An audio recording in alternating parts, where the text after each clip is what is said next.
as him. Soon, a next-door couple, Sally and Aiden, also come through the hole. Predicts that something bad is going to happen. He desperately tries calling for help, control of the situation. This worries the already terrified group, even his elderly neighbor, Enid. Wasting no time, he orders Sergei to break. The entire group stands by the window to find out what's actually happening. They notice everyone stay indoors, as there has been a noxious gas leak. However, in the building, and escorting some infected people to their camp. Suddenly, when a hazmat-wearing employees start barging inside nearby apartments, hence they start brainstorming ideas to break the door and escape. After some time open the door, the group immediately starts searching for the chemicals. Once they find Heisenberg, the sealant is instantly loosened, and after the group pushes the door with all, they have to be aware of the snipers hiding at the top of the building. While a terrified Nico has crawled down through the air vent. He reaches and a woman starts coughing profusely and falls unconscious. It appears as if the boy can grab it. The hazmat-wearing staff spot him and pull him away. Hazmat guys, and an enraged Sergei lashes out at one of them. The man dies full of smoke grenades. This makes her suspect that there is something wrong with Got One. After tying the girl up, Mark speaks with her gently, and as Mark tries to remove her protective hazmat suit, but she gets scared and shrugs on the line. Hazel finally starts speaking. She reveals that the entire blindness, although the scientists have been working tirelessly to find a cure, doesn't want the general public to know about the virus. After all, when they found, also reveals that the people in the room have a 50-50 chance of contracting it. So she reaches out to her pocket and takes out an injection, but before she can use it, and there's no assurance that it will work. Hence, the best thing to do Hazel sneaks her hand from the ziplock and tries to escape, but before she can stops when Sergei inadvertently slaps Nico and makes him condition. By this time, all the other hazmat-wearing staff have either been killed, and they quickly block the entrance with a heavy object. Soon, the mob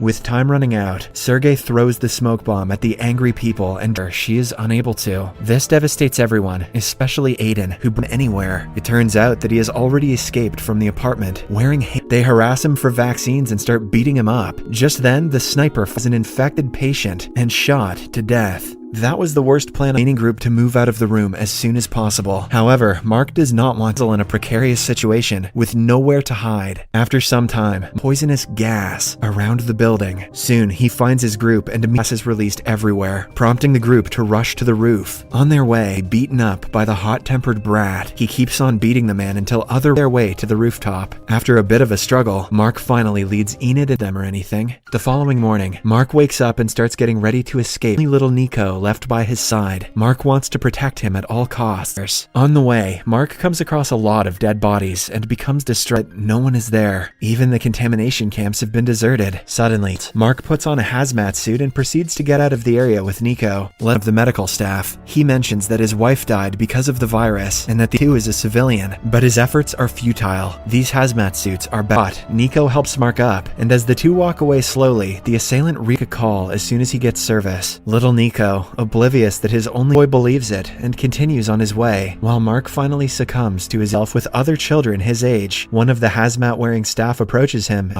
The moral of today's story is to never put on a hazmat suit.